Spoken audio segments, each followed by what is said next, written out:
Propulsion continues to be nominal. RCP chamber pressure looks good. Doubling up. Roger roll with Linux. Water towers can fly! Tango down to nominal. Flight downside SCE off. Say again, SCE off. Yikes. You bet. Concur. We don't need any more of these.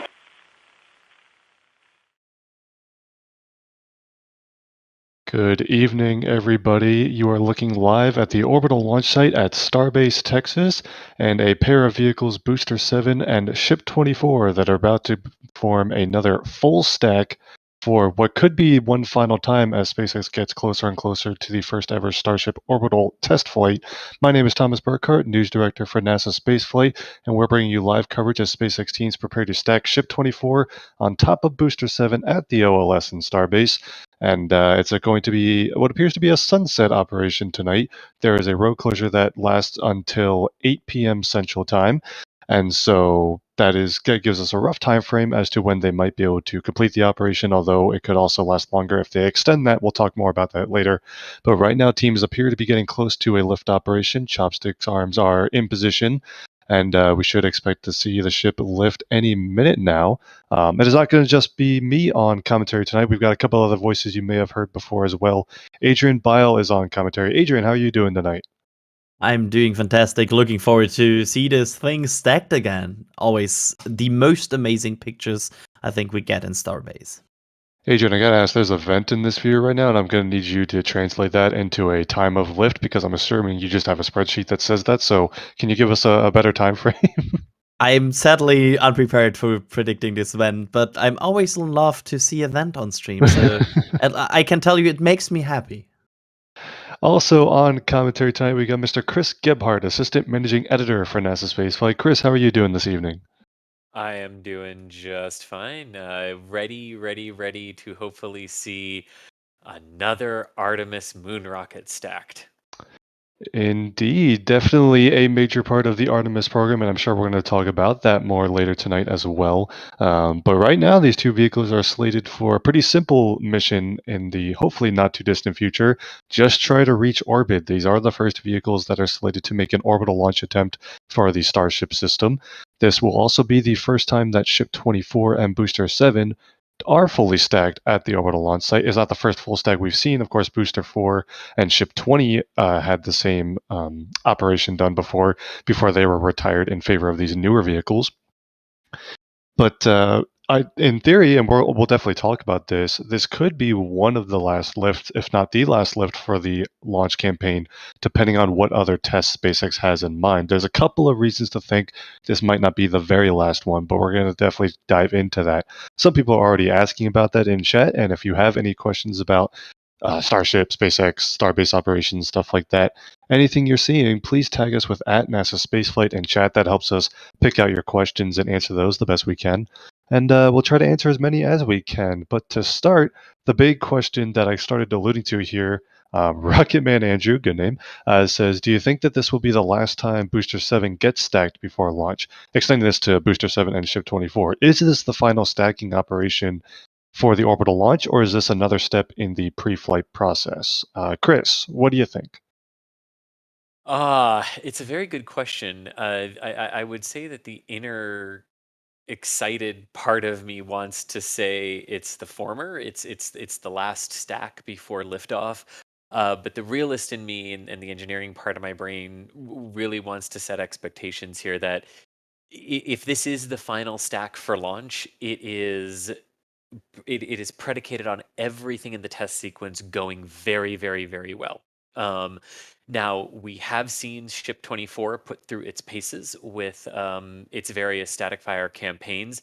There's obviously some stuff to test with the claw, with the part of the tower assembly that will come out to reach out to Ship 24 to allow it to connect to ground umbilicals, ground power, and very critically be fueled for its eventual launch. So there is a lot that needs to be tested, but if all that goes well, this very well could be the last time they are stacked for launch. Yes. There is another visual indicator that does seem that there might be some forward work still to be done on the ship that maybe can't be done when it's a full stack, though. If you see on the left-hand side of your screen here, there's a couple crane lift points at the very top of Ship 24 on the nose cone. And you can see that basically, in order for those lift points to be used, they've removed some of the heat shield tiles from that the nose. It is probably safe to assume that those actually need to be removed before flight, and that I think is probably our strongest indicator, or at least our strongest piece of evidence in favor of the "this is not the last one" argument. Well, Because it's going to be pretty actually, hard. Oh, go ahead. the more you kept saying that, the more I then thought in my head, wait a minute, isn't this supposed to launch Starlinks out of it? Does it have a payload yet? Because if it doesn't have a payload, I think it's got to come down. That's true. Also, if there are still plans to put out any sort of like Starlink demos or anything, it would need some work there. However, I do believe that the door on this particular view, I think they abandoned that because didn't they weld the payload door shut? Well, and that's what I'm wondering, and if there's maybe no desire to recover Ship 24, but have it do like an orbital test, but like maybe you're not aiming to recover it. Maybe you still want it to get through the reentry sequence, but sort of like the original orbital profile was, Thomas, right, where it was going to come down like 100 kilometers The north of Hawaii. stabilizers are. I'm sorry to interrupt here, Oh, but yeah. we just saw the stabilizers fully move in. They are now fully connected to Ship 24. Ah, which I- means the lift might be afoot, correct? Yes. This could mean a lift is imminent, so to speak. But yeah, to sort of wrap up that point, Chris, definitely questions about whether Ship 24 does go for a recovery on its first flight, which could maybe say, well, if we're not going to recover it, yeah, we can just leave some crane lift points. Who cares? Like, that's why that's not, there's still a bit of a question mark there. Also, if there was going to be any sort of payload deployed, then obviously they need to change the door again, because right now the ship is not able to deploy any payloads or anything. But it's also perhaps more likely that they just decided they're not going to do that on the very first flight, for whether that's for Starship reasons or for they don't have Starlinks ready to go or something like that. But either way, yeah, there's a couple different paths they could go with this vehicle, and I think we'll hopefully hear more closer to flight. But I'm probably leaning towards this is not going to be the final stack. I think those crane lift points are making me lean towards they're going to want to remove those before flight and patch up the final heat shield tiles that are up there. But as far as tonight's lift, definitely the stabilizers have gone in, so that's one of our last visual indicators before the lift starts. And basically, we're just going to see when the ship gets disconnected from the transport stand that it's currently sitting on. You got a good view of that from this camera. And once that happens, the whole lift process can only take really like 30 minutes or so. So it's a pretty fast process once they get moving, which could now basically happen any minute. And we'll, of course, shout that out as soon as we see it. But I'm going to go through some other questions and stuff because we've got plenty of those coming through here. Also, some support that have come through, and some of these are questions, so I'll hit these. Andrew Bergs, thanks for becoming a Capcom member. Appreciate that. Starship 24, good name for tonight's stream, asks if the chopsticks will stay closed or open fully. I wonder if this is a launch question. Like, do the chopsticks need to be moved away from the stack for launch? I would assume so. Adrian, what do you think the tower's going to look like at launch? I guess they will open. But I think what this question might refer to is if this chopsticks will disconnect during the stack. Oh, after they it's will stacked. do I see like, what you mean. yeah, basically, no hands at some point. And Is that what it says to Hopper? Look, Hoppy. I feel like that. Look, Hoppy, no hands. I feel like that's. Oh god, that's. There's something in there. But yeah, I think so. If we expect at least some sort of testing, maybe happening at some point during this full stack, that they would disconnect the chopsticks for that testing, and I would say that at least my expectation is that they will be maybe some sort of testing during this full stack. So if that is the case, I would imagine the chopsticks won't connect to the ship, because I feel like any sort of testing would be weird with like a whole mechanisms that wouldn't be there during a normal launch attached. So we'll see. Right, gotcha. Yeah, and I think that is probably the right interpretation of that question too. I think I misinterpreted that, so thank you for correcting me there. But yeah, we'll see. Bringing in another question here. Oh, jeez. Musical Wolves think that the better chance would be to hop Ship 24 onto Booster 7 instead of using the chopstick arms, because the best Let's do chopstick it. arms are no chopstick arms. So someone in Kerbal, get on that. No, I'm kidding. But thank you for the support there. Dario became a launch director member. That is very, very appreciated. Thank you so much for that support. That's very generous. A question from Skip. Why do they need a road closure for stacking? Adrian? I would imagine that they are still like this is still in a. I know they did this before, but this is still an experimental process, and this And is a hey, big really vehicle. quick, I'm going to interrupt Adrian because we got a lift in progress. Ooh, wow! Let's go. I'm going to tag Adrian as the new Alex. Whenever he starts talking is when the next thing will happen. So Adrian, I'm just going to keep making you talk and we'll be out of here in no time. But no, Ship 24 has lifted up off of the transport stand, and we'll see how smooth this goes. They're off to a quick start here after, well, a quick start. Granted, they took all day to get to this point, but now that they're getting to it, they're getting the move on. Ship 24 off of its transport stand. Those arms are holding the full weight of the vehicle now, and we'll be lifting it straight to the top of the booster. Now, if you watched the booster lift the other day, there's a difference. The booster has those stabilizer pins on the transport stand to keep it stable until they start the lift, and then they stop, disconnect, and then they do the rest of the lift. They do not do that on the ship. There's, as you can see on that right-hand side view, nothing connecting the ship to the ground anymore. So I believe that this should maybe go even faster. They shouldn't have to stop or anything. They should be able to go all the way up pretty much right away, assuming no issues come up. So Yeah. we'll keep an eye on it. But anyway, go ahead, Adrian. Yeah, this looks already like kind of fast, I would say, for the start of a lift.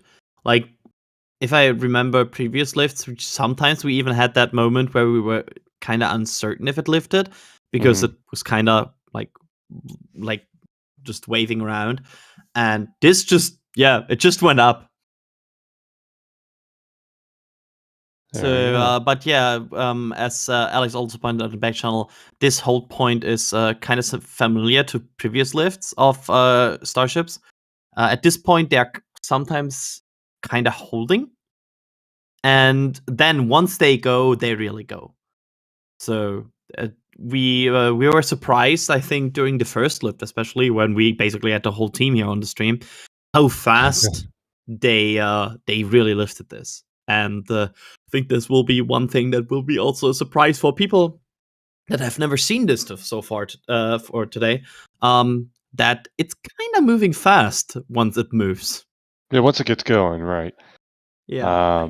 I also love the look here right at sunset, especially the image on the right hand side there that we've got where you can see Ship 24's marker just above the chopstick arm. Oh there, yeah, it's on that glinting in the right-hand side. sunlight.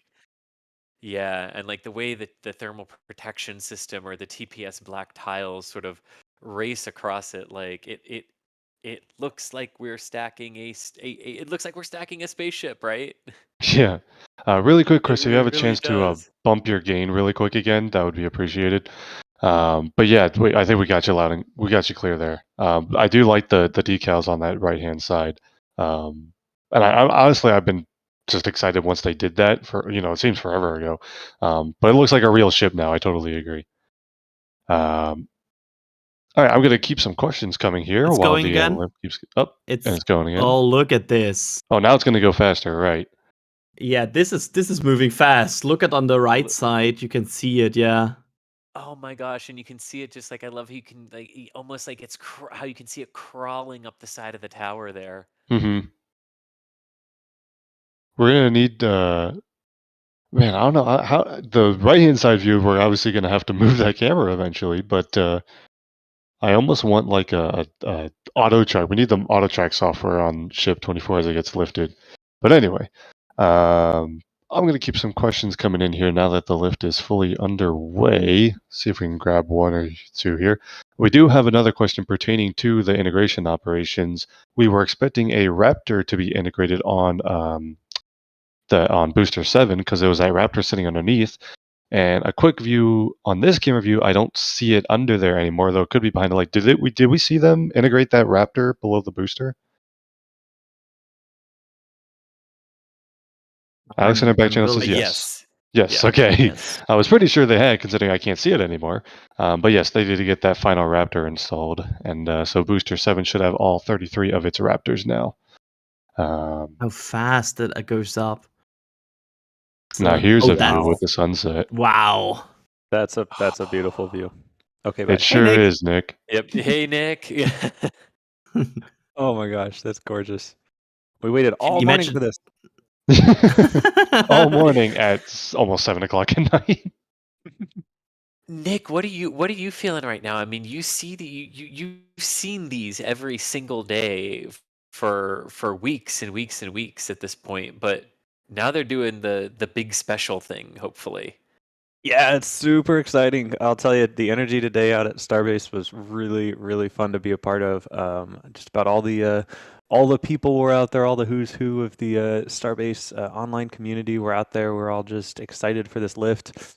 Obviously, we all thought it was going to happen a little bit earlier in the morning, and then Yes. we thought it was going to happen a little bit later in the morning, and then early afternoon, and then well, here we are in the evening. But I couldn't pick a better time. This is going to be some beautiful, beautiful lifting action here. As it almost doesn't look real. Like, look at that. That's Right? a freaking 400-foot tower Yeah. is lifting a 50-meter Starship with ease. It's gorgeous.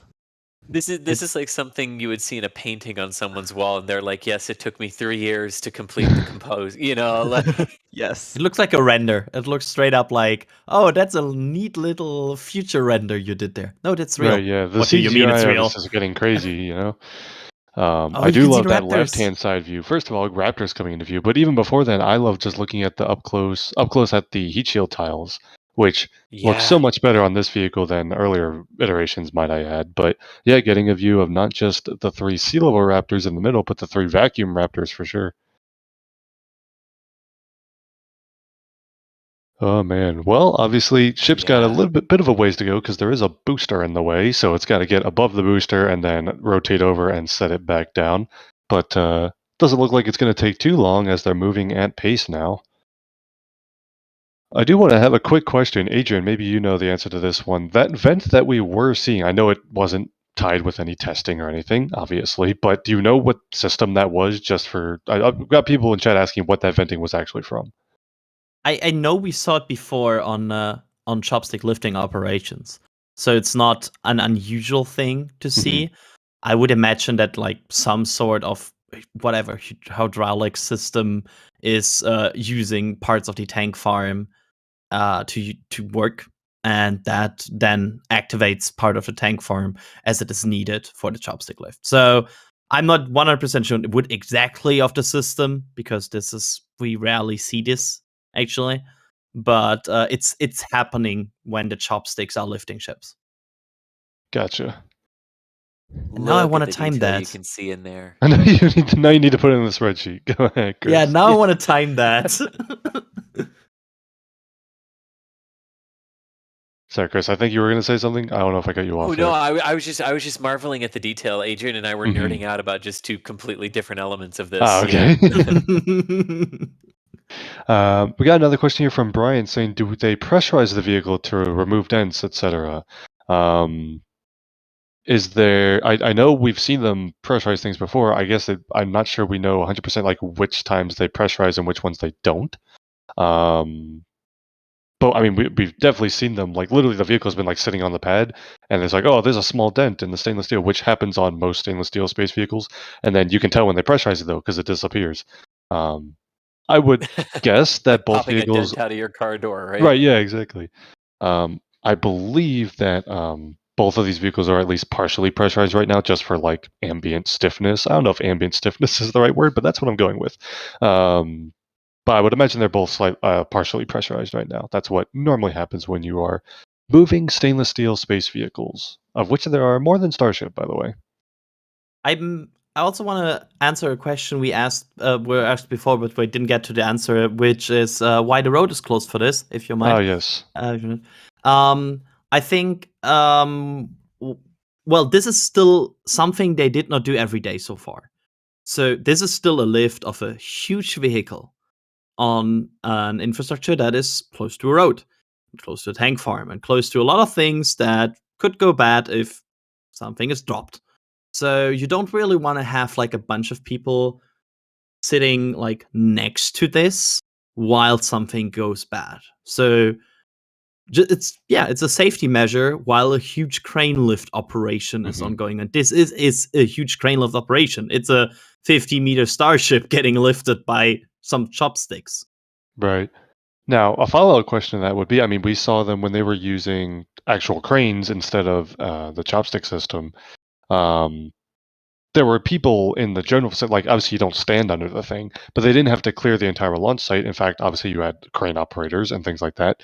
I wonder if at some point the chopstick system will be used often enough that they can also have personnel around, don't stand under the thing, but, you know, there can be people at the orbital launch site while they're integrating vehicles, and it's not going to be a safety issue. I wonder if just given a little bit of time, they'll be able to do that. Another question for me would be then so far the system seems very automatic. Mm-hmm. So I wonder if they would ever do that, or they're like, well, it works automatic, so why would we have people on the pad while it's happening? Is that a drone to the left of the Yes. launch I tower above the guarantee booster? you that's Yeah. a drone. Yep. Yeah, I was just pointing that out. There you go. I know we feel were like- looking at that during the booster lift too. Yeah, I feel like we will get some screenshots by SpaceX later about this tech. I feel like that's what's happening right now there. Oh yeah, probably. Oh yeah. Just a gorgeous view for sure. Going Other so questions? fast. And yeah, they're getting the move on for sure. Let's see. We got a super chat message from a Thomas Tate who says, "Got the love of my life into Starship, and she gets just as excited as me when it comes to these moments. Pretty sure she's mad at me for it, though. Listen, the space bug is addictive, and that's just how it goes around here. Appreciate the support." Musical is asking, is Ship 24 missing any tiles presently? We did talk about the ones near the very top where those crane lift points are, and they'll likely need to patch those areas with tiles. Are there any other tiles missing that we know of, or have they repaired any other missing areas? I mean, we I feel saw like them we doing can a lot of see. repair work today, but as you said that, I'm looking at the underside of the ship. And Adrian, were you about to say what I'm about to say? Like, you can see a few areas of Yeah. white that would seem to me to indicate breaks in the black TPS thermal protection system tiling. Yeah, my understanding is if it's not black, there's something that should not be there. So Yeah. I would imagine that these are either missing or Yeah. damaged tiles right now. Yeah, So just a few, yeah. Yeah, and they are. And again, this would sort of lead toward what we were saying about what the overall plan might be here in terms of heading for a full stack, what they want to test now versus what the rest of the test campaign might be, or getting the ship back down to the ground to repair some of the other tiles or finish some of the thermal protection system work. We'll definitely have to see what they are opting to do here as we head toward first orbital flight. And also, just as a side note, there's a very real possibility here that even SpaceX right now does not have like a completely full-fledged plan. Maybe they're waiting for some results of this, some progress on things, and after they got some results, then they make a final plan if this will be destacked, how much this will be, how long this will be destacked, etc. So this could be still much in the air. Oh, jeez. Yeah. Very good, Adrian. Very And good. we all groan. All right. Got a question here from Mike who says, is this the tallest launch tower ever? If not, what is? Tallest launch tower. It's I the mean, Starship towers are taller than like the SLS mobile launcher, right? Yep, and they would be taller than the Apollo Saturn V ones as well. I do believe the answer is yes. My only hesitation is that some of the N1 architecture might have been a little bit, but might have reached the same. But that's my only hesitation on that. The other hat I would throw and into the ring blues is might be. right. I was gonna say the new Glen Tower. Maybe I'd have to check. Yeah. Maybe we do some research on that one. I do remember that it's taller than the SLS and Apollo towers. Definitely taller than like the FSS at 39A because well they built another one next to the thing. But yeah, maybe blue and maybe an N1 thing. That's a good shout too. Have to get back to that one. But off the top of my head, I think it might be. I'm looking at pictures of the N1 tower right now, and it's kind of significantly bigger than N1. So Okay. That's what I remember, yeah. Yeah, it will be a hard contest because it is still like a big amount bigger than N1 itself. So, I'm not sure. Well, the ship is getting pretty tall itself, almost at the top of the booster already. You could also see on this view to the right side that QD arm is swung out of the way during a wet dress rehearsal, which would be probably on the cards for testing once this full stack is complete. That'll be the arm that allows the ship to be fueled with both methane and liquid oxygen for a wet dress rehearsal. They could also start with a cryo test of just nitrogen or something, but go ahead, Agent. I'm just got a DM by Mr. Harry Stranger, who DM'd me that the Blue Origin Tower is 375 feet. Which is shorter than the Starship Tower, right? Sorry, 575, he said. No. Never mind, not even typo. close. Yeah. 575. So the new Glen Tower is actually taller. Bigger. Yeah. Taller. Okay. And there we go. And I'm pretty sure the N1 tower should be taller as well. It looks significantly taller. Gotcha. All right, we got a whole bunch of messages here and super chats and stuff that I want to get through. Lots of questions as well. Starship 24 says, "Don't send me to the drink. Water bad for a rocket." I think that one's out of my jurisdiction, but we'll let SpaceX know. Appreciate the support. James Jury says, "Any word on when the E-Dome will return? Looking forward to seeing the damage after its pop." I do. Where is that test? I know that's one of the test tanks that E-Dome they is tested at to the destruction. Massey's test site, yeah, and it's still been there, and it hasn't rolled back. And we will let you know as soon as we see that little sucker. All right. Here we go. Moldy Space Industries says, "Someone said do something silly in Kerbal. Say no more. Hashtag Thomas Fan Club. Hashtag don't drop it." All right. Well, I hope they heed the bit of advice at the end there. Also, I think we have reached the. Sorry, I have something in my throat. The height where they stopped the lift at this point, and if any previous lifts are an indication, they will now stop there for a moment and then rotate over the booster. Mm-hmm. Does this count as apogee, or is that like not apply to this situation? But maybe I'm not sure if I would call it max Q, but yeah. Listen, at any motion, there is by definition a max Q. Even if the Q at that moment is very, very small, it's still the maximum. But max Q in this one would probably during the lift, right? The maximum stress on the vehicle would be during the 20 centimeters second or so lift. I mean, technically, if assuming the lift happens at a constant velocity on the way up, the max Q is actually at the very first moment that you reach that maximum velocity, because as you get higher, the air density will get slightly smaller as you have a little bit more altitude. So max Q was actually very, very early. Anyway, I'm just gonna move on. But if it brakes harder than it accelerates, that would be also a moment, right? It could be when it brakes. No, because Q is relative to airspeed, so slowing down does not increase Q. Ah, damn. Okay, so it's at a beginning. It's a function of density, air density, and airspeed. Jim Cavett with the super chat support as well. Thank you so much. Carson Reed says that Elon said during the T-Mobile event that they won't launch the version 2 Starlinks until 2023. Could that be the reason that they welded the payload door? Certainly could be. It might not have anything to do with Starship itself. They simply might not have payloads worth deploying yet, and so why bother?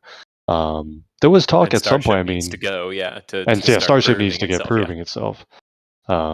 But they don't necessarily need to be operational Starlink satellites either. They could just be a mass simulator to prove that the dispenser works, and spit out a couple mass simulators that'll re-enter in a couple weeks because they're going to low Earth orbit anyway. rather than wait till actual satellites. Not sure, but given that they welded the door, it doesn't seem like Ship 24 is going to do that. Is it moving over the booster? Is it rotating already? Yeah, I think it's moving slowly, but it's moving over the booster. Oh yeah, very slowly it started. Yep. Good eye. I did not notice that. Yeah, you can see it now on the right flap on the left side because there's more and more of chopsticks coming into view. Like always a good tip during this tank watching to use like static indicators to compare to the moving object. Need some of those optical markers that they got on SLS, the little checkerboards. That'll help us identify when things are moving, right? That's the whole point. Yeah. Like photogrammetry. See, all right, you remember the word. I like stuttered because I couldn't remember the word, and I just chose to word it differently. Who said? Someone in chat says I need to climb to the top of the tower to measure with a tape measure. What am I even measuring? I don't even know what you're asking about. Also, what kind of tape measure would you? Like... That's a big. That's a long tape measure. That's a very long tape measure. I don't think they make those. Oh man. Jack Singer with a bit of super chat support as well. Appreciate that. Telstar says, I'm thinking they'll have to do a D-stack after the next static fire to replace the inevitably failing heat shield tiles before the first orbital launch. Could be a thing as well. This is actually a good point for what they might be doing here, right? Is if you plan to do a 33 engine static fire of the booster, why not put the ship on top of it to see how your tile bonds hold at engine ignition? Because as much as they thought they had solved some of the tile issues for the shuttle prior to STS-1, Columbia still lost tiles at solid rocket ignition. So maybe this could be a way of like best of both worldsing the engineering data you can get from it. If the goal is still to get the ship back intact, right, and have it complete a full have it complete a full flight envelope. If the launch goes successfully and the on-orbit maneuvers go successfully with the Raptors, then having a static fire to see how your thermal protection system holds up makes sense. Now, here's a question really quick, and we're on the shuttle reference, so for those playing NSF Bingo, there you go. 32 minutes. Is that how long it took? But Chris, you mentioned that Columbia lost tiles on STS-1, but of course STS-1 came back safely. There is some threshold. If you lose a couple of tiles, the vehicle will still safely survive re-entry. Did that persist Depends on where. through? Yeah, it depends where too. Did that persist at all through the shuttle program, or like by a couple launches in, were they like very rarely losing any tiles? So starting with STS-2, they rarely lost tiles because of the overpressure or the engine start sequences. They did have a couple of tile issues though, and there were some sporadic ones that happened. The biggest tile damage during launch for the shuttle program is actually not the one people are going to expect to be the mission that gets referenced here. It's actually STS-27 and the shuttle Atlantis. Some piece of thermal insulation on the right-hand solid rocket nose cone broke free about 88 seconds into the flight and damaged over 700 thermal protection system tiles on Atlantis, completely removed one. And the one that it completely removed just happened to be over a reinforced plated area where a communications antenna was. And that is the only reason there wasn't a burn through for Atlantis. So, Columbia lost a dozen or so tiles on STS-1, made it through just fine. Atlantis had lost one, completely lost, a lot of the thermal protection of that with 700 damaged tiles. And all it took was one breached reinforced carbon panel to bring down Columbia. So it really does depend where you lose the tile and what the underlying structure is made of or how it's reinforced as to whether or not you can survive. Gotcha. Thank you for that. I also want to quickly acknowledge some big-time support that has come in here. First of all, Jurawa gifted 20 Red Team memberships. That's a huge amount of support, so we thank you so much for that, and we appreciate that. Also want to point out, obviously, keeping our eyes on the lift, that they appear to have stopped rotating. They definitely rotated like a little bit, but they weren't rotating very quickly, and they seem to have stopped. So not quite over the booster yet, obviously. Some other support that have come in here, though. Ali with a 50 Red Team membership gifted 50 Red Team memberships. That's a huge amount of support as well. So Ali, thank you so much for that support. Here we go. Russell with a $100 super chat. So thank you so much for that very generous amount of support. I greatly appreciate the message as well. Because he asked, would the max Q be influenced by the airspeed velocity if it carried coconuts by the husk? 10 out of 10 Monty Python reference, and I appreciate it. Thank you so much for everyone's support. The answer to that is directly proportional to the horse sounds that you can make with them. There you go. Nice. Well done. For the record, I'm Bergen completely enters lost chat. here. Adrian hasn't seen Monty Python. Oh, jeez. I'm completely. I was not even sure what you're talking about. Monty Python, Quest for the Holy Grail. Watch it, Adrian, please. Also, that the horse comment did get Chris B's attention. So, anyway, we're hitting all the bingo card spots at this point. Earl has a question. Do we know if they loaded Starlink V2s onto Starship? The answer is no. In fact, they've welded the door shut, so doesn't look like that's going to be a thing on Ship 24. Here's a good question we can talk about. Falcon's asking, do we know what method of stage separation they will use? I'm sorry, but it's rotating again. Is it rotating again? Yeah, please interrupt me. Today is really the day of Starship interrupting NSF commentators again. Yeah, it happens. It's a classic. But so as they move this over here, I think we had another question in chat similar too, just asking basically how do these two vehicles connect to one another? On Falcon 9, you have like the pneumatic system that pushes things away. Other space vehicles have like a pyrotechnic device, like a frangible bolt that bursts and separates the stages. Do we know what the system on Starship looks like? I think it's just like pins. Like I think we can even barely see them, but it's just like I would say. You can kind of see it at the top of the booster there. Yeah. It's like connector pins. Just not anything else. It's just like small pins that connect both. Yeah. There's no pusher system. There's absolutely no pyrotechnics. SpaceX does not do that for very good reasons. SpaceX doesn't like pyrotechnics, complexity. Yeah, they add a lot of complexity and failure points. But yeah, that's all it is. I mean, this really is, it is an astonishingly simple connection point between the two of these vehicles. It really is. I think the general concept is like the vehicle's own weight kind of holds them together on the way up. Kind of similar to how SLS weight just holds itself onto the launch pad until the boosters ignite. There's no like hold down. I think the concept is once the booster shuts down, they'll basically right before MECO, they'll start to pitch the vehicle up a little bit. And so when, I guess, as a BECO or whatever they end up calling it, when the booster shuts down, the relative rotational inertias of both vehicles will naturally separate them, similar to how the Starlink satellites separate. And so you don't need to like release Starship or anything. It just naturally separates once you shut down the booster, and then the ship can start its engines. Yeah. Oh my god, I just had a brilliant idea, which is not really brilliant, but horrible instead. Here we go. But you could hot stage it, but just push it away by igniting the engines and push it away. Adrian, hot staging is not good for reusable rocketry, okay? Well, they never tried so far. I don't know.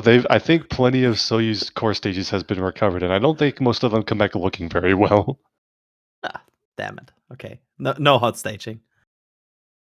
All right, we got another. We get this question every stream, but I guess we just have to answer it every stream too.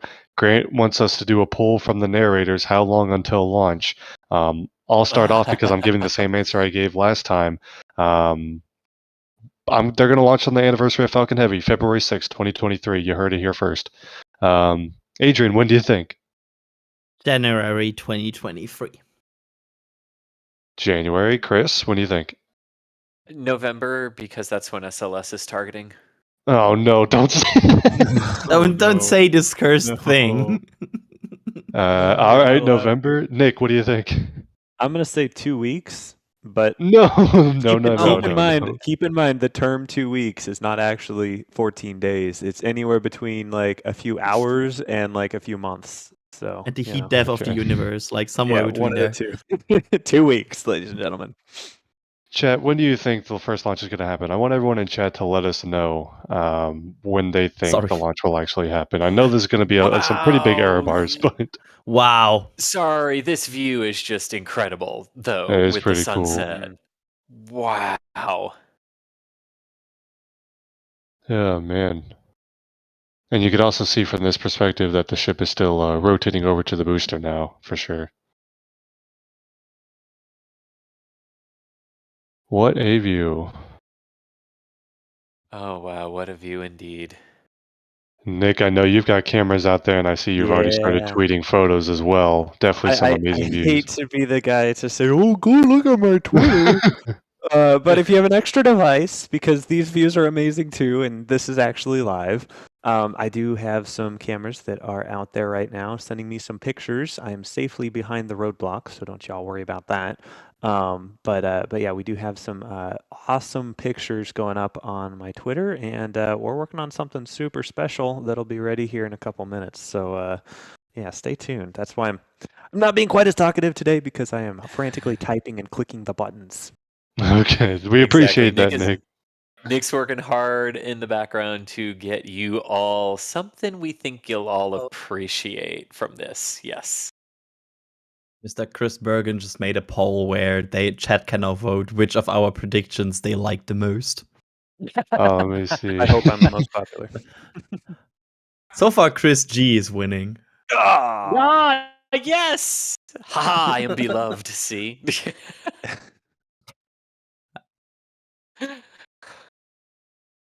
Wait, he didn't even put my answer right. The Falcon Heavy Anniversary is February 6th, not 26th. Chris. I'm still voting for myself. Anyway. February 6th sounds. I mean, February 26th makes it sound like you committed to it. Yeah, like you have a fixed date. We all others are just guessing. You know. Yeah, February 6th, 2023. You heard it here first, and I'm holding until I'm proven wrong. I'm staying to it. Oh man, still got the SpaceX drone up and about, by the way, on the right-hand side of your screen. The ship is hiding behind the tower from this camera. It's shy. It's okay. It's got the chopstick arms for comfort or something. It's like it's shy, but the chopsticks are hugging it. I feel like It's there's like, don't a worry, comic. it's okay. Yeah. Daily Like Hopper's a already daily- on this, I'm sure.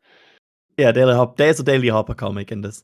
I'm pretty sure they made a Starship comic today. The ship was like asking where Booster 8 went, and Booster 7's like, don't worry about it, just get on. Don't ask questions. Don't ask questions. Yeah. Ms. Ghouls with a question. Is the full send flag still on the tower? Was there a full send flag that I missed? Yeah, there was one. There About was. over a year ago now. They had a full send flag, but we haven't seen that in a while. I think they should put the flag back on because I'm a fan of that. Concur. Steven saying static fire with a ship on top would be a big test for those tiles getting Shuttle Columbia after its first flight to KSC vibes. Yeah, we were just talking about that. Definitely appreciate that support. Rob Danger became a PadRat member. Appreciate that as well. We just answered this question, just to recap. Bashcoder asking how Starship physically affixes to the booster, and we're just pointing to a couple of pins on the booster. There's only like 3 of them or something, and they're not very big, but basically the weight of the ship sits on those pins on the booster. Let's see. Oh, I've actually got a question I can answer right now because I just saw it come in. Sure. Yes, I saw it as well. We have a question. When is the NSF calendar for 2023 coming out? Stay tuned later this week, my friends. I believe Indeed. they're in final work on that one, so there you go. We kind of needed a good cover photo. Oh yeah, you know, I wonder right what now. that might be. There you go. Not a very subtle hint, but we like that. Right. What else do we have here? Uh, Jesse Bear yeah. asking about the crane lift points. Yep, we talked about that. Likely going to get removed after this. So that's basically a piece of evidence that this isn't the last full stack, but just the first one for these two vehicles, and that they'll remove it and destack it so they can remove those lift points later. It's trying to get in Wow. touch with it. Oh, wow. My Dude. goodness. Wow. Yeah. Van is That's- killing it right now. Jeez. Good job, Van. Lordy Lord, that is incredible. And you know what? To the 15,000, almost 16,000 of you who are watching, thank you so much for joining us here tonight to witness this wonderful moment in the history of the Starship program.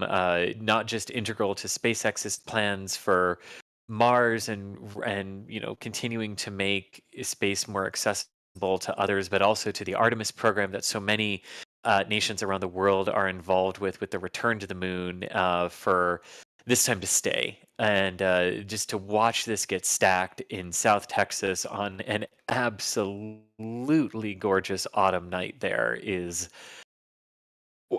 wow. I mean, and do me all a favor. I love this part of our community and our group. If you are listening, go ahead and tell us in chat, where are you watching from right now? Because we are a worldwide community here, and I would absolutely love to know where you all are watching from. And if you haven't already, go ahead and give this stream a like, because if you're looking for other ways to support us, giving that like, typing in where you're watching from are all ways to let the YouTube algorithm know that you're loving this, and hey, maybe others would love this too.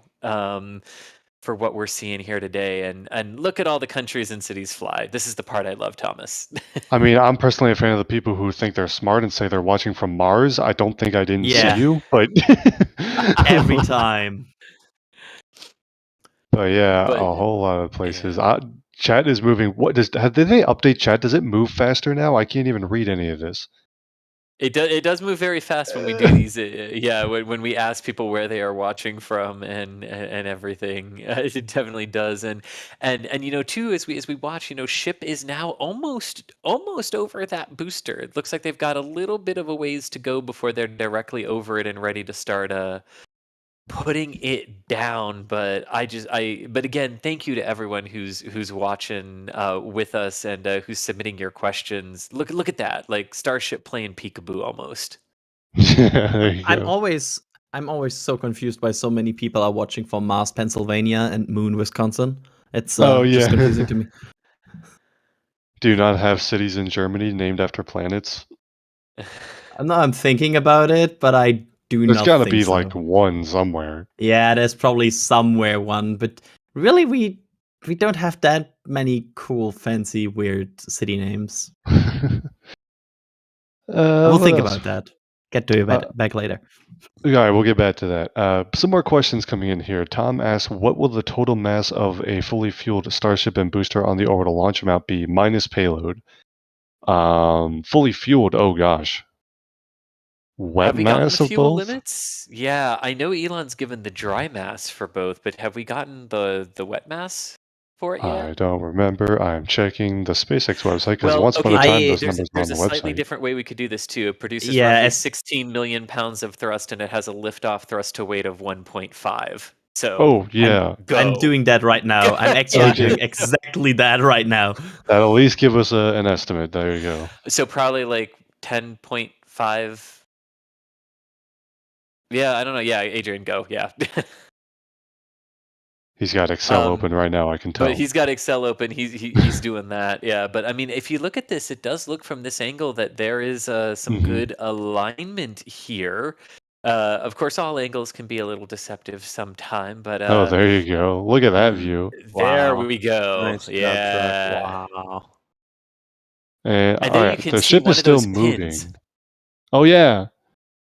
So if you look along the upper rim of the booster, directly centered between the two grid fins, you can see a little triangular darker gray, I'll call it a pin in quotation marks, that juts upward. That's one of those three connector pins that we were talking about between the booster and the ship. Yeah. And it you're does look getting a like they good are view. starting to go down, actually. Yep. Starting to move the ship down onto the booster, and right before that happens, we're getting a really good view into the Raptor vacuum engines. Those are the 3 vacuum optimized Raptors. Only Raptor vacuums on the whole stack because, of course, the booster only has the sea level engines.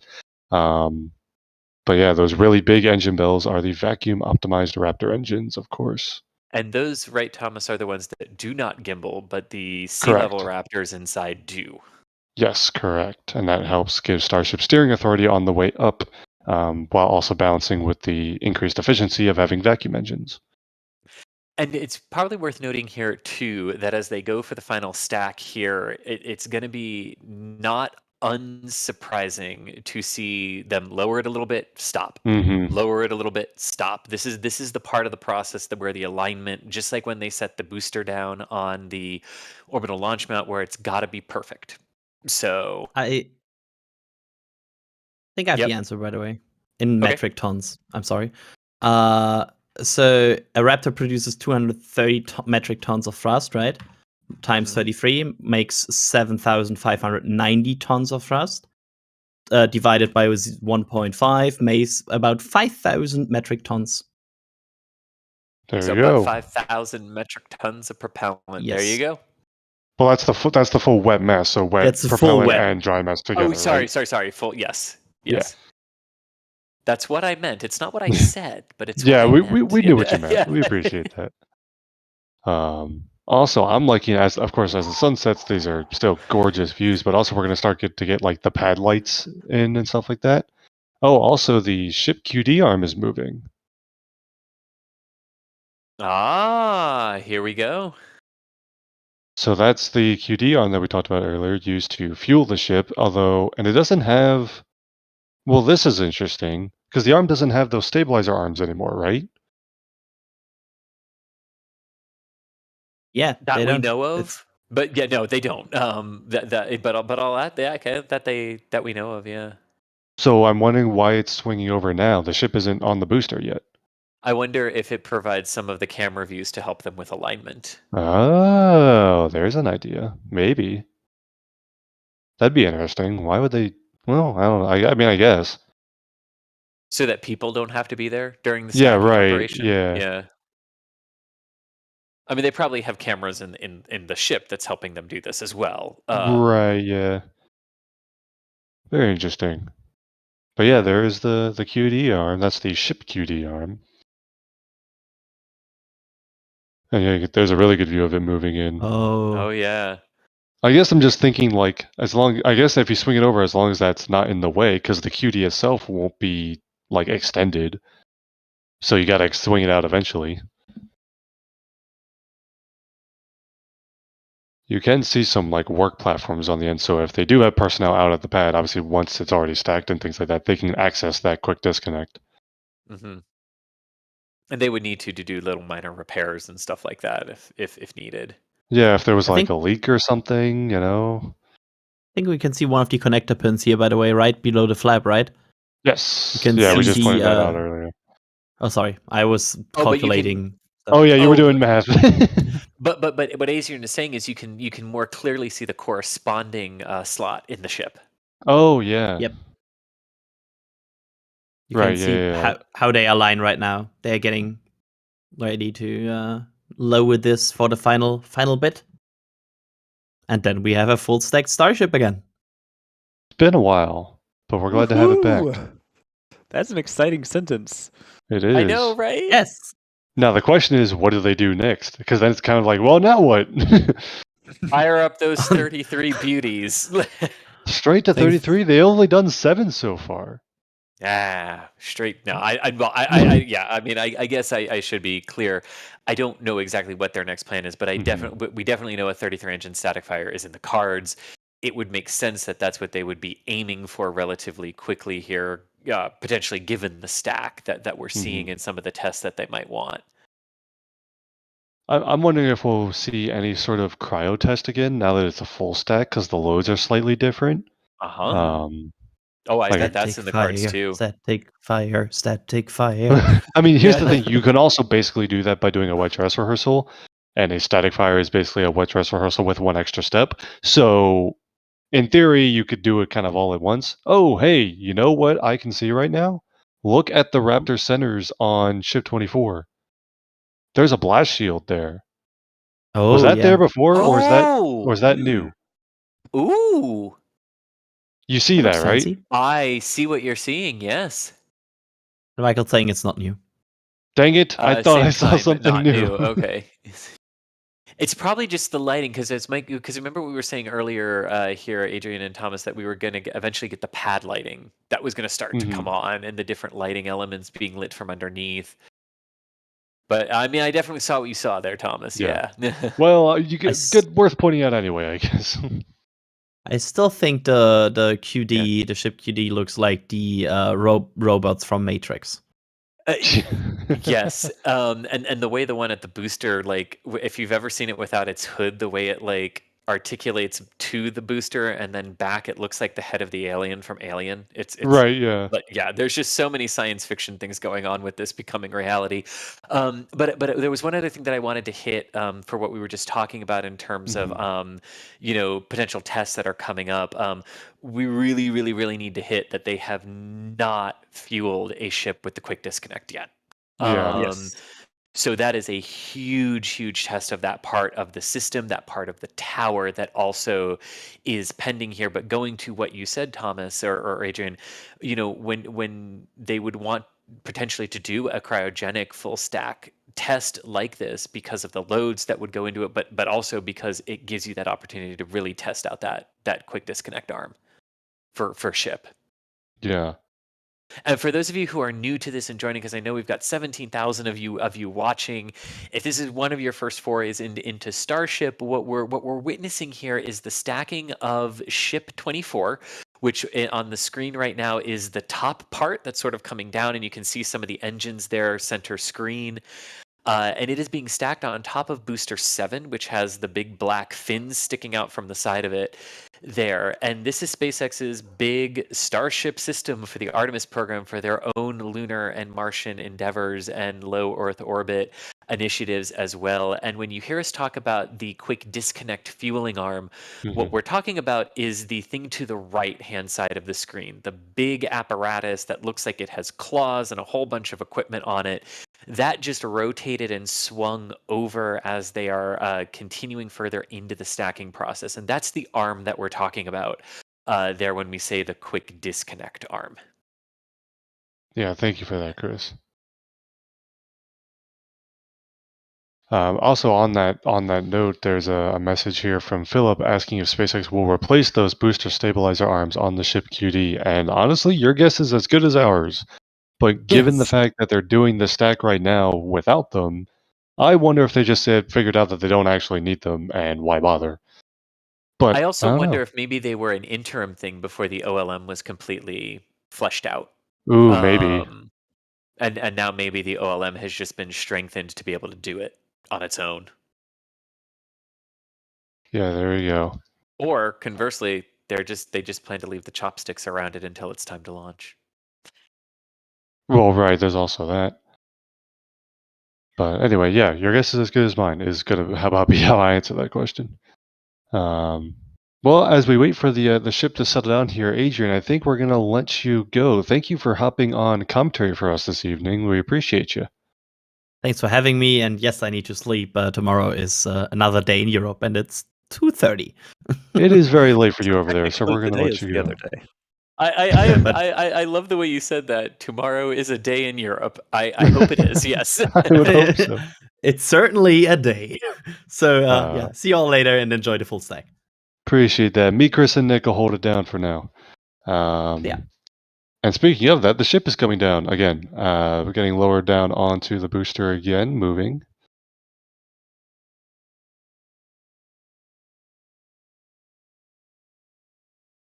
Let me see here. We also got a message from James Jerry's asking if we saw that Vector suddenly returned. I saw that Vector did a tweet. I will hold out for more information before I claim that they've returned. But yes, Vector Space did have a tweet earlier today. Jack Singer asking, what was the issue this morning with the rubber pads on the chopsticks? Nick, did you see what they might have been working on with regards to the Yes. chopstick arms? Yes, that is that's the that was the issue. It looked like they were definitely dinking around. I don't know if it was an issue or if they were just fixing something or what they were doing, but they're lifting up and down this big piece of foam. Yeah. So anyway, sorry, I got to run with background stuff. Hold on. Oh yeah, no, you're good, Nick. Thank you so much. Other messages. Mechazilla has become a PadRep member. Mechazilla, aren't you busy? You gotta like stack your Starship right now. But you're becoming a PadRep member. We appreciate you. Maybe it's the KSC Mechazilla trying to, obfuscate. Oh, still sitting around at Roberts Road waiting to be assembled. That makes sense.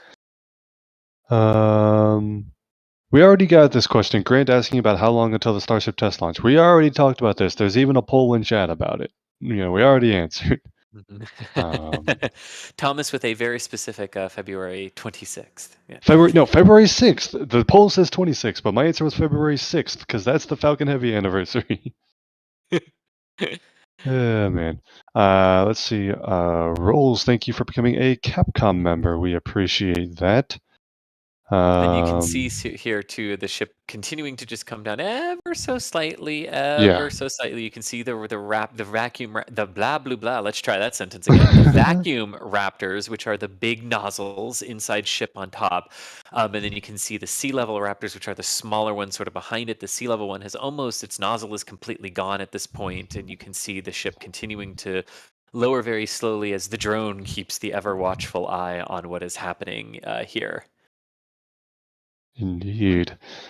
Got a shuttle question for you here, Chris. Everyday Astro Kid says, awesome coverage once again. Quick question. Why did some space shuttle missions share the same number designation but different letters? Oh, I love this question.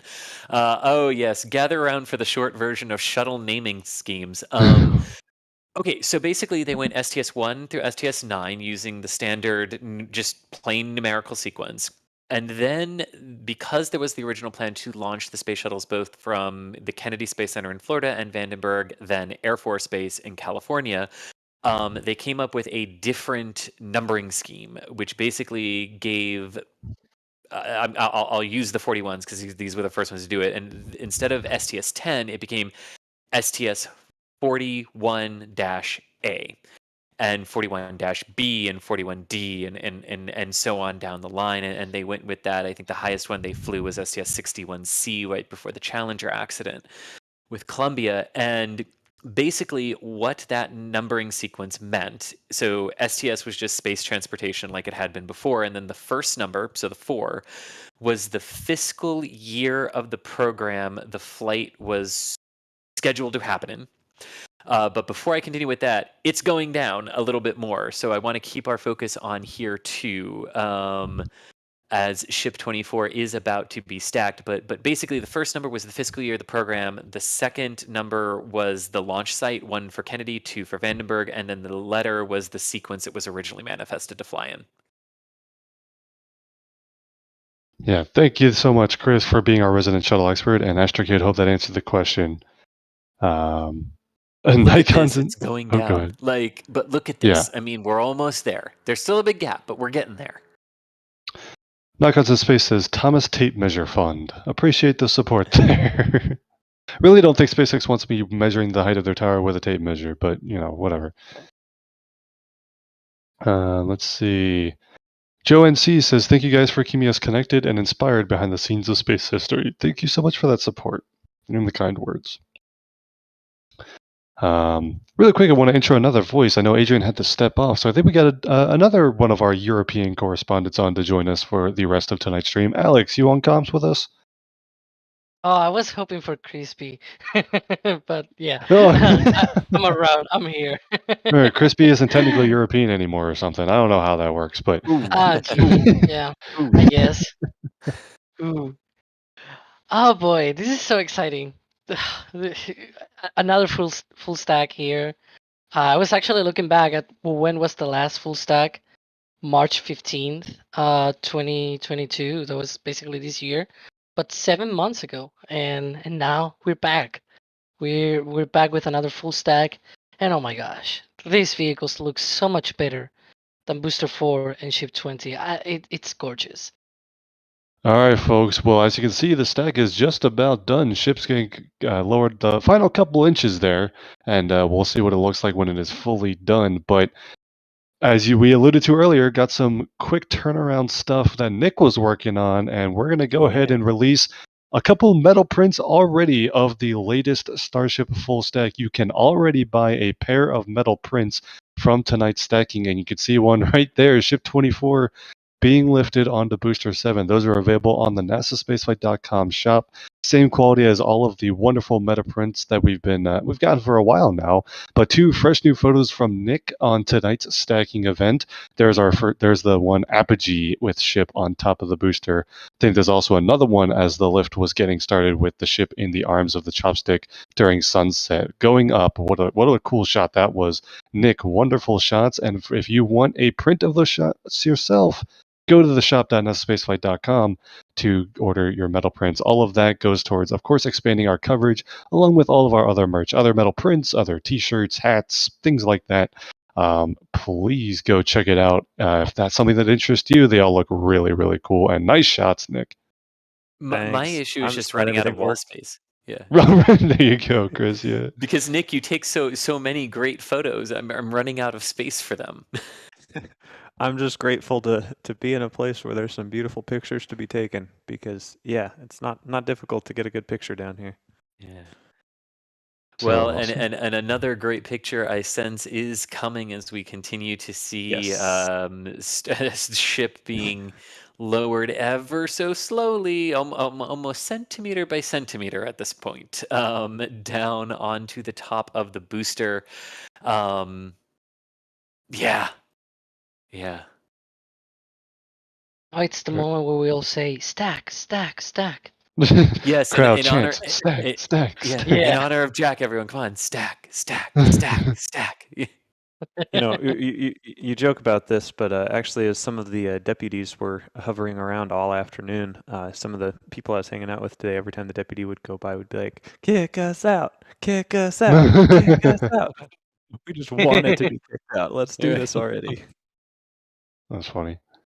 Well, for as much waiting as there was today, as they worked through what looked like some thermal protection system work on the booster there, I think, man, the sunset stack, I think we can all agree, was just like the icing on the cake. Yep. See, I had these cameras deployed all day long, and I'd been sitting on, I don't know, probably have about, between all the cameras I have out there, I probably have about 8,000 pictures tonight by the time I get home. But but I saw them all rolling in today, and I was like, "Oh, that's a pretty shot. Oh, that's a pretty shot. Oh, that's a pretty shot." It's like, it'll be so much better once it's full stacked, and here it is. So glad to be able to share these views with you guys, and hope you guys enjoy it. All right, still got a ton of messages with some questions and just super chat support, so I want to keep going through these as quickly as I can. Jaden with some support, thank you so much. Musical Wolves with the Adrian movie ticket fund, much appreciated. Ribby became a red team member, excuse me, thank you so much. Jim Cavett says, I'm in, appreciate that. Another tape measure fund from Jaden. What's with all the tape measure funds? Because we said we needed one to measure the tower. You guys are really going to make me climb that tower, huh? I'll help you climb it. All right, thank you, Nick. We appreciate that. That's spaceflight, not actually going to trespass on SpaceX property, to be very clear. Cole Logan Also, with. if you want us to measure your tower, we totally will. But if you let us, yeah, we'll do it. More money for the movie fund for Adrian as well. So appreciate that, Cole. And we are still Looks like going the pin is going down. Yeah, Alex, this is what I was gonna say. It looks like, it looks like the pin is going in there. I wouldn't be surprised if now they stop here a little bit to adjust it. I remember from ship 20 they had to adjust it a little bit here, just to get the pin in place. Yeah. Threading the needle. Is it threading the pin or something? The pin, I guess. Threading the Starship? I don't know. I don't know what the right word there is. And yeah, I mean, just a little bit more. Looks like almost there. Almost. Now I do wonder. Of course, the next question will be: are they going to, open up the arms afterwards? And that would be final confirmation that, yep, the booster is holding the ship's weight. Or that, wouldn't- yeah. Might we see the quick disconnect extend first? Or Yeah, that, I we'll would, see I that would too. definitely expect the quick disconnect arm to swing in and likely not have the chopsticks swing out. Last time it was full stacked in March, I don't believe they ever opened the chopsticks. And in February, they only briefly opened it for like one evening. And Trevor Molman got a picture of it, and I didn't go out that evening. And I'm still mad at you, No, Trevor. no. Also, I still love you, Trevor. But yeah, they got the QD arm already swung over, but you could see that the actual QD itself is retracted from the ship. It's not attached, obviously, because, well, the ship was only there like a couple seconds ago. And watching the angles here, it's a little hard to tell if they're down on it just yet, or if they've got one more minor little lowering to go, or if that even just happened because the lighting angles seem to change there just a little bit from my perspective. But It seems to me doing A/B tests here that it might already be inside the pin. yeah, Well, the the other way booster. around, I guess. Yeah, and Michael is noting in our back channel that the entire booster shifted, which would indicate Yep. that mass is on it. So we might be down.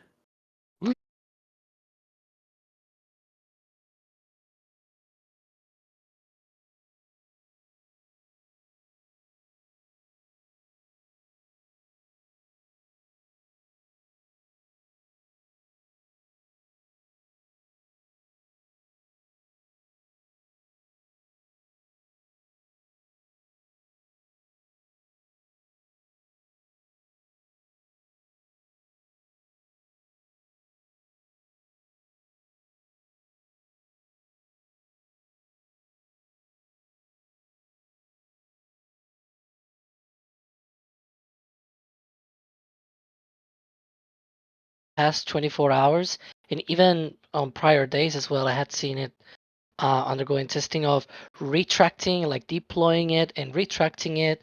Not the arm itself, but like the QD on the arm. And that's actually kind of interesting that, even to this day, they have been testing that.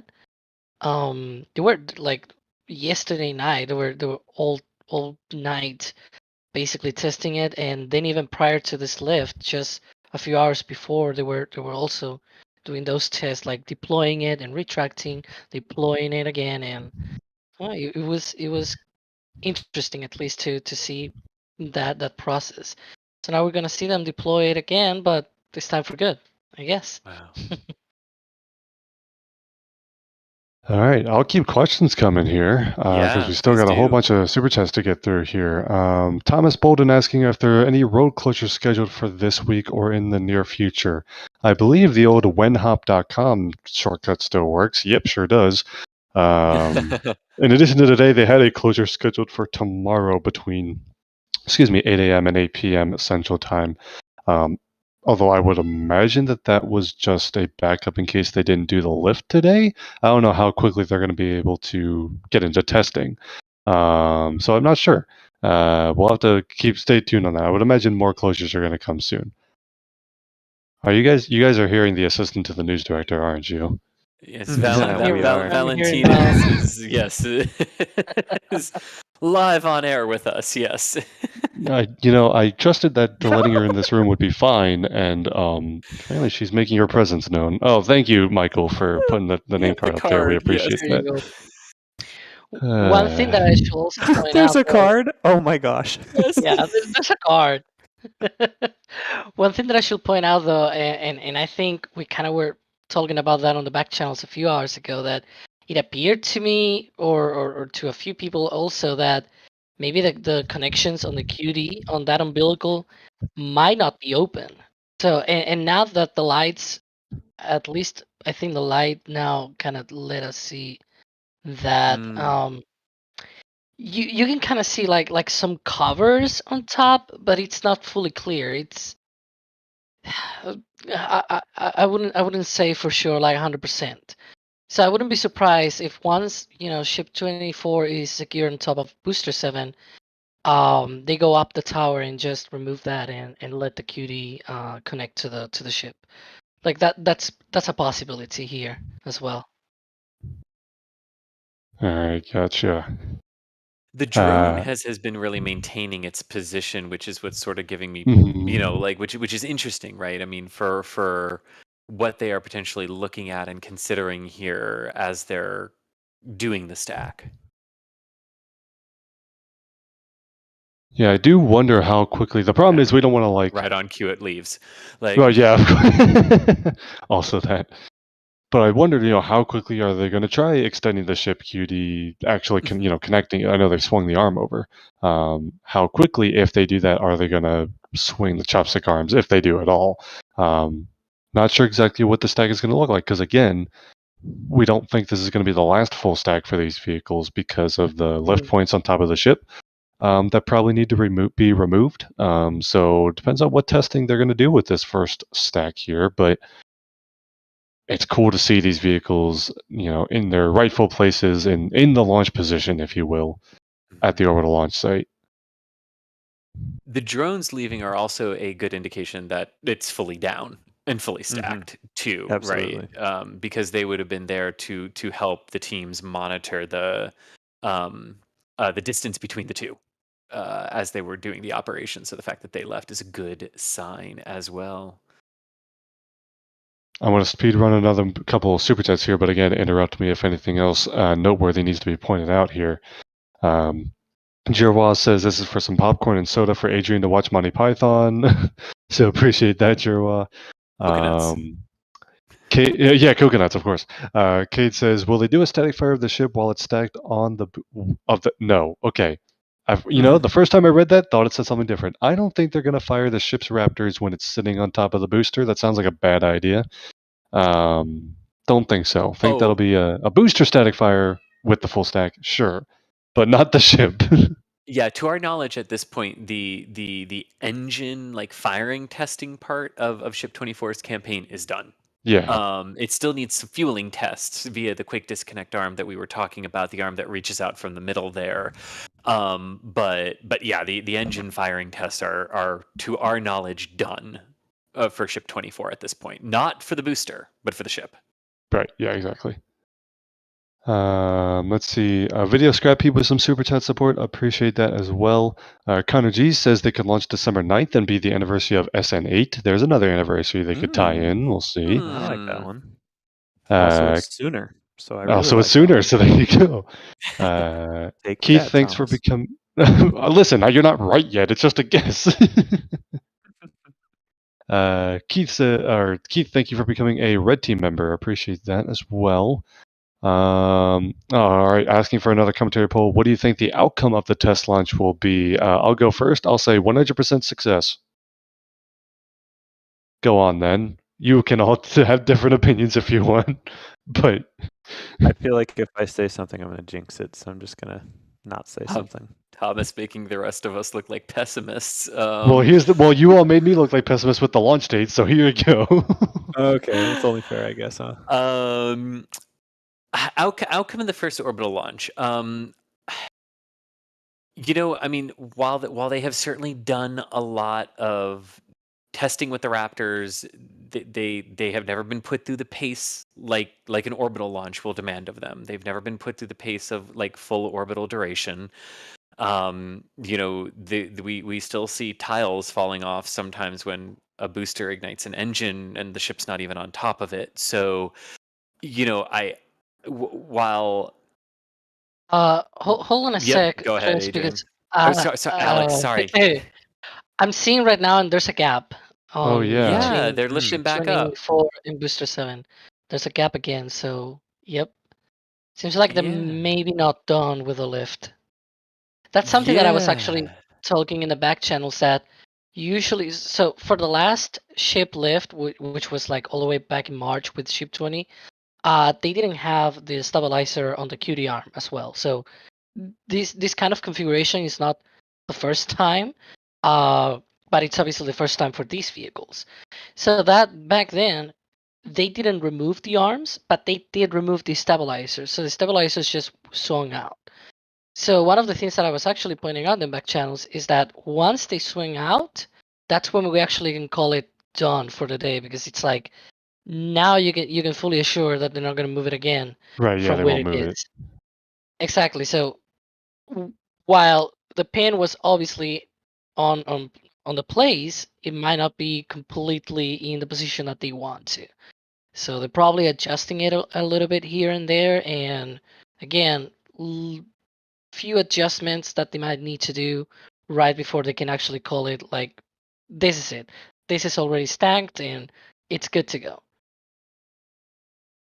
All right, yeah. So we'll keep an eye on that gap there when they actually complete this stack there. I said it's good to go, but it's not going anywhere. It's sitting there. All right, let's see. Ryan says full stack cryo test tomorrow. That's I alluded to that could be the next test. But it's hard to tell. I think we're gonna have to wait. I bet once the lift is done, we get a new set of road closures. But we'll see what kind of like if we get an overpressure notice, if Mary gets an overpressure notice, excuse me, that there'll be a static fire test or something like that. So we'll see. Thomas Downs with some super chat support as well. Thank you so much. Cliff says this is so much fun to watch. Thank you for the kind words and the support there. Much appreciated. Blind Boy says greetings from Norway. Sleep, what's that? Not sure, but appreciate the support and thanks for tuning in. James asking to hear our personal opinions about actually living on Mars one day, given that it happens in our lifetime. I would do it. Yeah, agreed. I'm okay living on Earth. Yeah. See, people usually say, "Oh, do you want to go to space?" And I'm like, "No. I like space flight, but I don't like to be like, in But space." you don't want to go. Yeah. No, I hate planes. Imagine me in space. Come on. John with some super chat support as well. Appreciate that. Cirque with a super chat here says, my 11-year-old daughter who went to Starbase with me earlier today wanted me to donate. Please say howdy, Kaylin, if you can. She's hooked. My work here is done. Kaylin, how are you doing? Thanks for tuning in, and we're glad that you've caught the space bug like the rest of us have. Indeed, Kaylin, big hello, and what'd you think of it? What did you? I kind of want to ask you this question. What did you think of seeing it today? Mm-hmm. I mean, I know you're hooked, but I would love to know that answer. What else we got here? Shib with the super chat support as well. Thank you so much. Raybo asking, where can we get high-res versions of all your photos? Please plug. Well, metal prints on the NASASpaceflight.com shop is a great spot. You can get metal prints of a lot of the high resolution and high quality photos from Starbase and other places. And we got a couple of the full stack images already up there. So that's where you head to, shop.nasaspaceflight.com for your high res photo prints. Jason with some super chat as well. Thank you so much. Good Gremlin says, what's the airspeed velocity of an unladen starship? No, don't ask. I have no idea if it's African or European, so the Monty Python references keep coming. Appreciate that. Jamar says, thank you for your continued coverage of history in the making. Watching with my dad, who watched all the Apollo missions when he was young. You all are great. Thank you so much for the kind words and the super chat support there. Love it. Francis with a $50 super chat. No message or anything. I don't even have a question to answer or a joke to make here, so I'll just say thank you so much for that support. We appreciate that. All right, let's see. James Durius with another bit of super chat support. We appreciate that. Matt Miller with some support as well. Thank you so much. Nerdly Knight asking, what do we get when we have a sheep and a cow? Two animals that are in a bad mood. Oh. The dad jokes have made a return to our Starbase chat. Oh no. Why is it always cow memes? Why is that what shows up in our YouTube chat? Well, they were McGregor doing... cows. McGregor cows. There's no sheep. The only place there's sheep is at Rocket Lab site in New Zealand. There you go. They were doing Dan jokes before because the ship was dented. So don't tempt them because they make jokes of everything. MRAP See, the State drone says. is up there as well Oh now. yeah, go ahead. Mhm. Oh yeah, the drone's flying in front of Yep. the ship, so on that left-hand camera view. Wonder So what either they're looking at. inspecting or they're getting ready to lower again. Yeah. All right, let's see. MRAP State says hello to my brother Jason watching in Tampa. Appreciate the super chat support as well, and shout out to Jason as well. William Oz, thank you for your support. Ulysses, thank you for the support as well. Boao is maybe how that's pronounced, I suppose. Thank you so much. Dixon Smith asking, have they finished the deluge system yet? Deluge system. That's the word. Well, we've definitely seen them testing it. Mhm.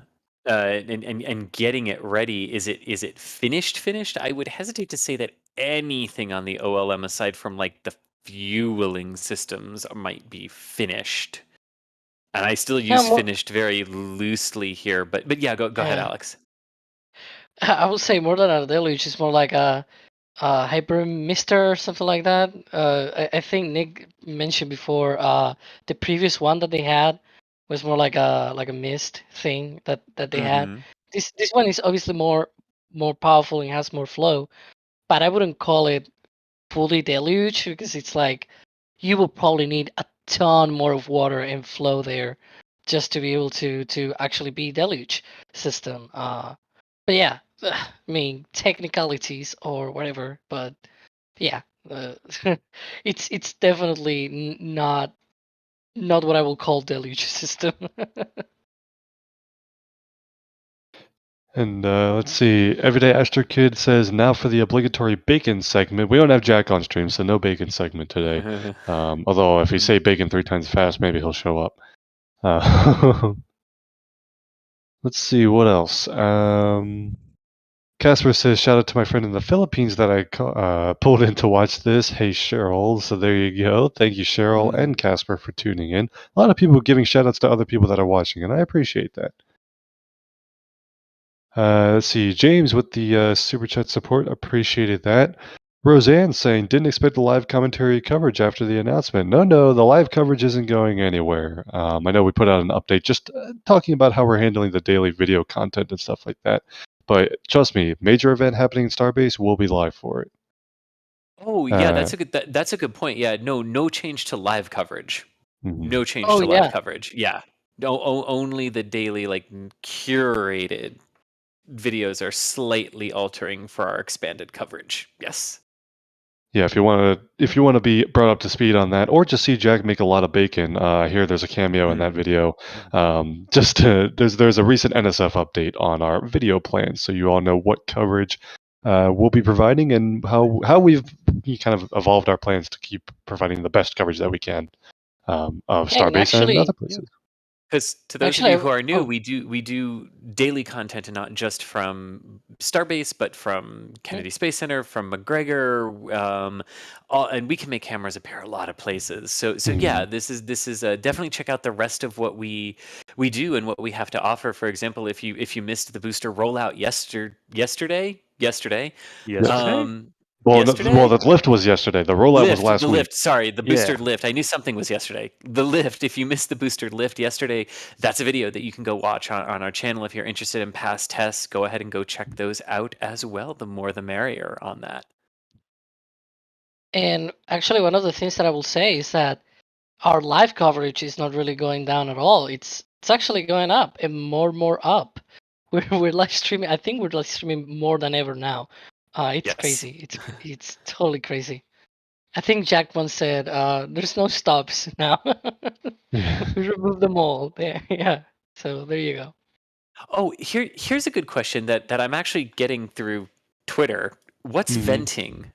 It's an illusion, right? Because it's not the booster that's venting there. What's venting there? I've seen that off and on from one of our south views. It is the Pope stack, I believe. Correct? I believe it's what we call the Pope stack, but do we know what that actually is? It's actually a specialized acronym for propellant, onboarding, pneumatic, spelled with a P. I don't know. Oh gosh. It's part of the tank farm, and it's basically one of the few vents that they have that usually it's gone even when nothing is happening. It's basically one of the usual vents that you see when they're kind of keeping up the tank farm here and then. It does look like the usual recondenser stack kind of thing that we see, for example, in the suborbital tank farm, but it is not. It's just like this one is more like the smaller ones on the suborbital pads. The only difference here, it is upscaled for orbital launches, so it looks bigger and larger. The one for the subcooler for the methane, not the subcooler, the recondenser, yeah, it's right behind the tank farm, the tanks there on this view. It can be seen from other views, but we're kind of changing here and there now. I should say I'm annoyed by those strobe lights on the tower. Thank you, Adrian. Mhm. Or Alex. Uh, Hello. Who am I talking to? I'm sorry. I don't know I'm so German. sorry. Otherwise, I will speak German. I'm so sorry. Yeah, I could not agree more. There's a couple photographers down here like, oh, I think the strobe lights look so cool. I'm like, bro, they wreck all of our time lapses. Yeah, because if this were to be purely during the night, it will be horrible. But still, even during the day, they are still shining and everything. You can see them from now and then.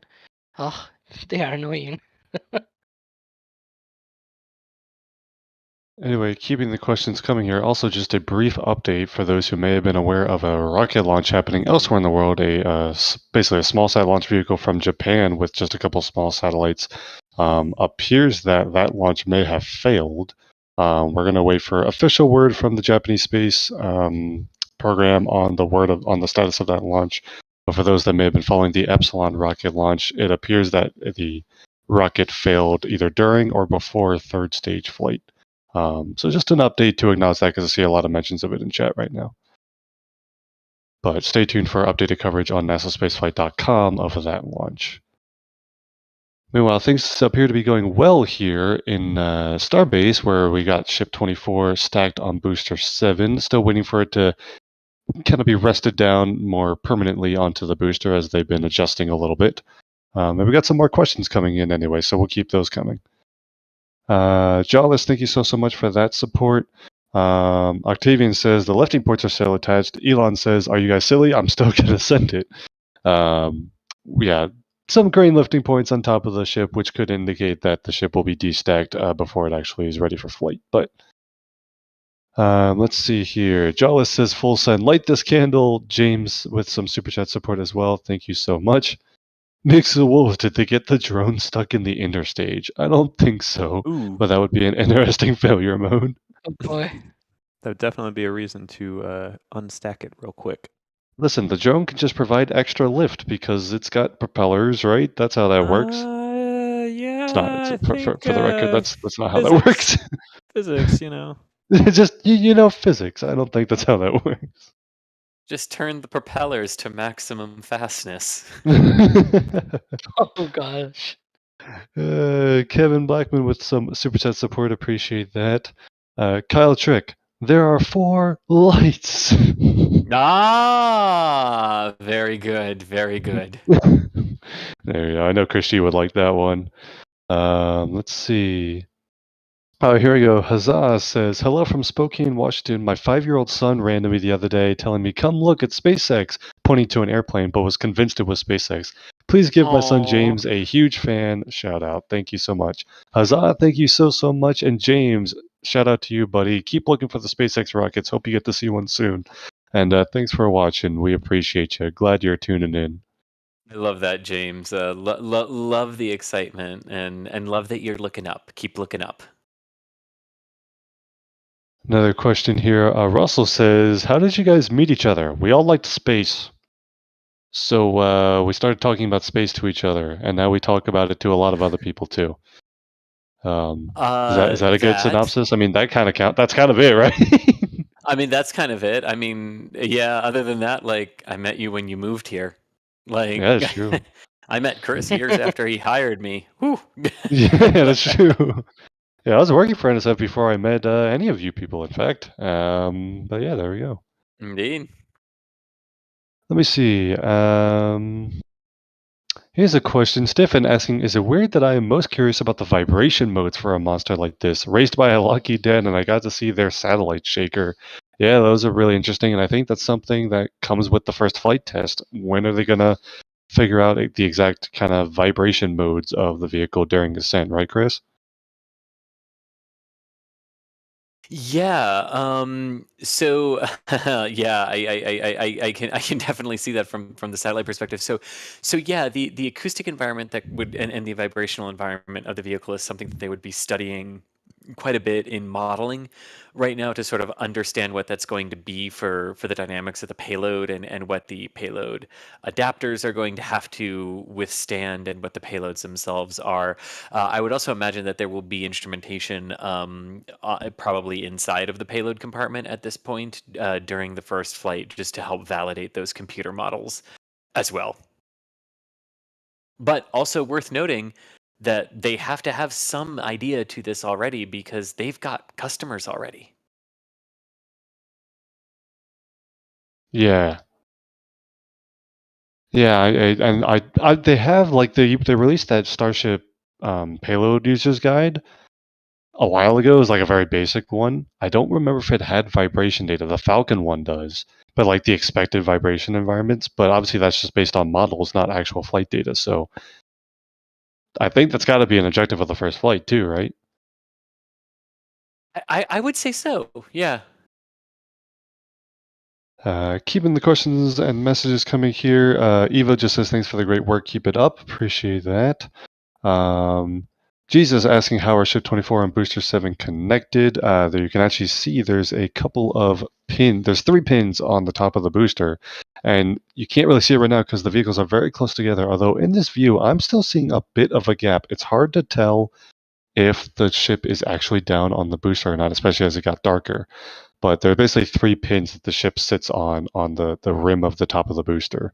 I guess it's the inner stage. But yeah, it's hard to tell as it gets darker here, and especially as that gap gets smaller. But I can't tell if the ship is actually down or not. They set it down initially, and then they raised it a bit, and now it's hard to tell. Yeah. Yeah. Which is so yeah, like you were saying, like the flange areas where the two components actually meet, it throws light shadows a bit differently, and the grid fins are not helping either with the shadow play on this.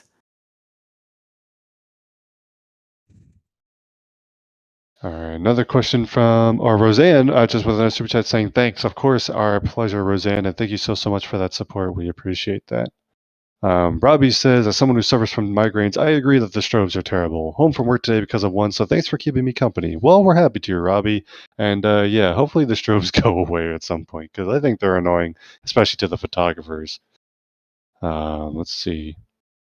Geraldine also with some super chat support. No message, just some support, so we appreciate that. Thank you all so much.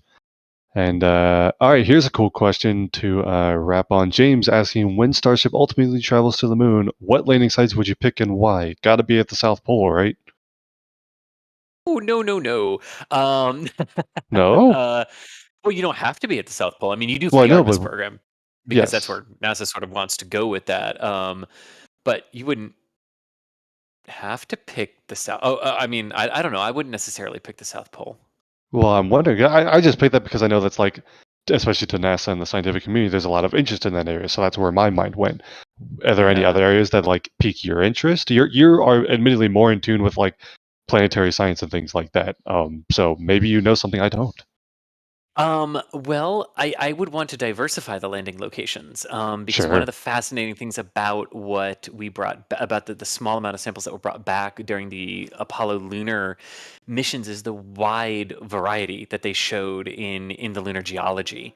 But we only have 6 snapshots from 11, 12, 14, 15, 16, and 17 to go off of with that. So we have such a small amount of knowledge of the stuff that we brought back, and just looking at what Starship can do. Like, I think it would be cool if there were like if we focused on different sampling missions throughout to really get that larger picture of what is under the lunar surface at different parts, because some of the I won't go too far into it, but there are like other deposits of things on the moon from the solar wind and how that interacts with Earth's atmosphere. That yes, the poles are great for the permanently shattered craters and stuff like that for NASA's objectives and for colonization, but I would really want us to look at some of the other impact locations, the seas, the hills, the mountains. I would really want that breadth of coverage for Starship.